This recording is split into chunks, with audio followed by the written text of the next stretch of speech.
এই তো সেই কেকের গাছ। এক্ষুনি আমি এই গাছের সকল কেক খেয়ে গাছটাকে নষ্ট করে দিচ্ছি।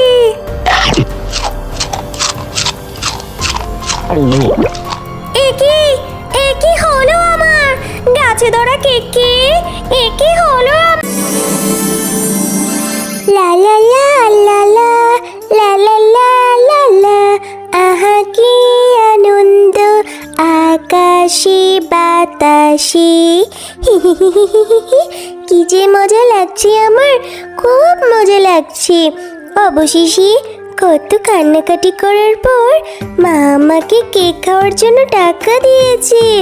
আমি আজ মজা করে কেক খাবো। কেকটা থেকে কি সুন্দর ঘ্রাণ আসছে না? আমার কেক! এই শেকড়ের বাচ্চা শেকড়ের জন্য আমি হোঁচট খেয়ে পড়ে গেলাম, আর আমার কেকটা হাত থেকে পড়ে গিয়ে নষ্ট হয়ে গেল।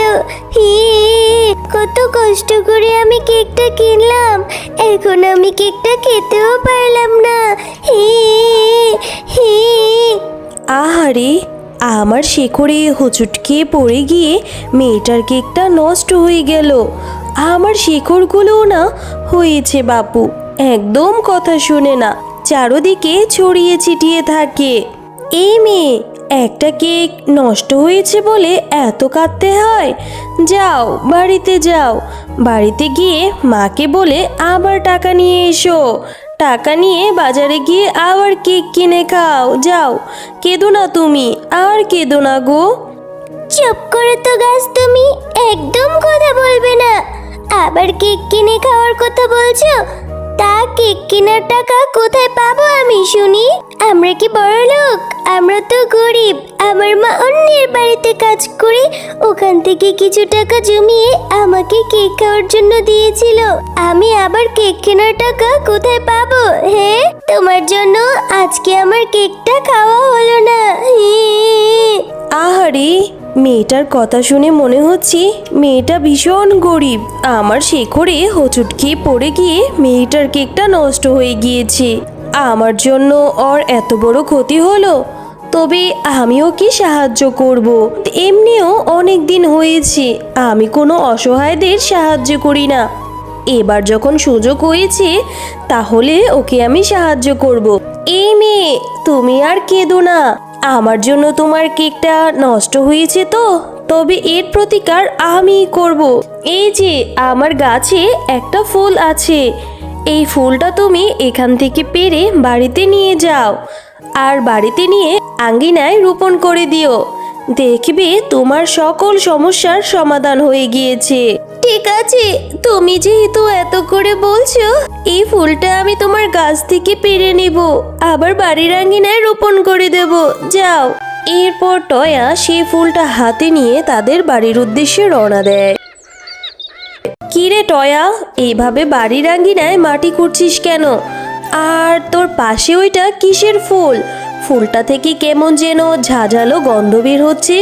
কোথা থেকে আনলি রে এই ফুল, টয়া?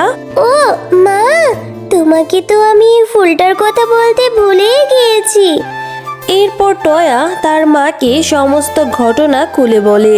সব শুনে তার মা বলে, কি বললি টয়া?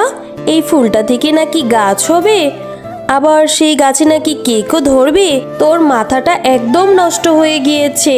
এইসব আজগুবি কথা বাদ দিয়ে ঘরে যা, ঘরে গিয়ে পড়তে বস। আমি এখন পুকুর থেকে পানি আনতে যাচ্ছি। এরপর টয়া আঙ্গিনায় ফুলটি রোপণ করে দেয়।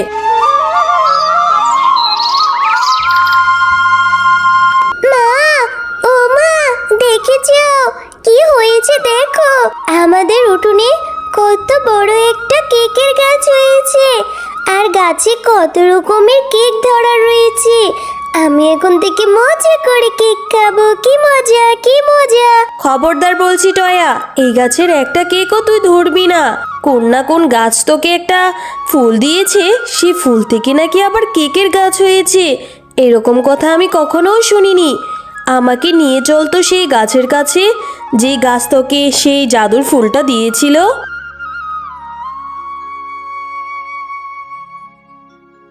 এই গাছ, বলো তুমি কেন আমার মেয়েকে ওই ফুলটা দিয়েছিলে? ওই ফুলটা থেকে আবার এক রাতের মধ্যে এত বড় একটা কেকের গাছ হয়েছে। কোনো খারাপ কিছুর উদ্দেশ্যে আমার মেয়েটাকে ফাঁসাতে চাও না তো তুমি?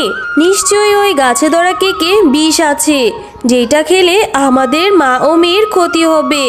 কেন এই ফুলটা দিয়েছিলে তুমি বলো তো?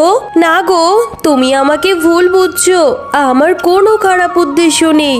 আমি তোমার মেয়ের মুখ থেকে শুনেছিলাম তোমরা নাকি অনেক গরিব, তাই তো আমি তোমাদের সাহায্য করার জন্য সেই ফুলটা দিয়েছিলাম, যাতে করে তোমার মেয়ে সেই গাছে ধরা কেকের থেকে কেক খেতেও পারে, আবার তোমরা সেই কেক বাজারে নিয়ে বিক্রি করে তোমাদের অভাবও কাটাতে পারবে। আমার কোনো খারাপ উদ্দেশ্য নেই, বিশ্বাস করো। সত্যি বলছো গাছ? তুমি আমাদের সাহায্য করার জন্য সেই ফুলটা দিয়েছিলে?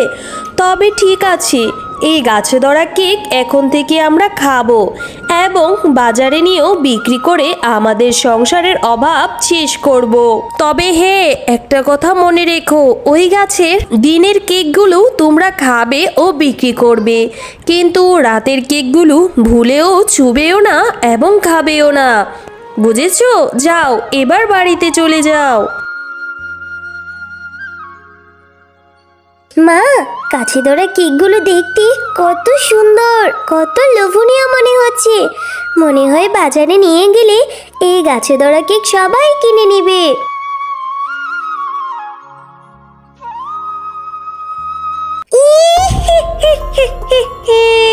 আমি ঠিক জানতাম ওই গাছ আবার ঠিক কাউকে না কাউকে সাহায্য করার জন্য ওই গাছের ফুল ও ফল দেবে। একদিন ওই গাছের অনেকগুলো ফল খেয়ে গাছটাকে আমি নষ্ট করেছিলাম বলে গাছটা আমাকে অনেক অপমান করে সেখান থেকে তাড়িয়ে দিয়েছিল। সেই দিনে আমি পণ করেছিলাম ওই গাছ যদি আবার কাউকে তার ফুল ও ফল দিয়ে সাহায্য করে, তবে সেই গাছের সকল ফুল ও ফল নষ্ট করে গাছটাকে আমি নষ্ট করে দেব। ওই গাছ আবার ওই শেফার মেয়েকে সে কেকের গাছ দিয়ে সাহায্য করেছে, তো এবার আমি সেই গাছের সকল কেক খেয়ে গাছটাকে নষ্ট করে দেব।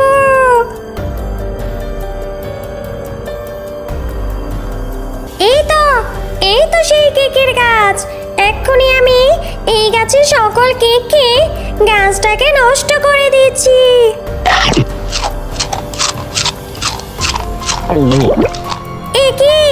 একি হলো আমার গাছে ধরা কেক খেয়ে?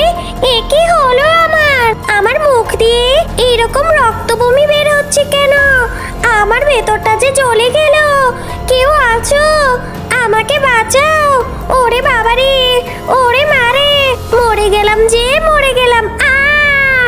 আমি ঠিক জানতাম আমার সাহায্য করা জিনিস তুই নষ্ট করার জন্য উঠে পড়ে লাগবি, তাই তো আমি কায়দা করে রাতের কেকগুলোকে বিষাক্ত করে দিয়েছিলাম, যাতে করে তুই খেলে তোর শিক্ষে হয়। এবার উচিত শিক্ষে হয়েছে তোর।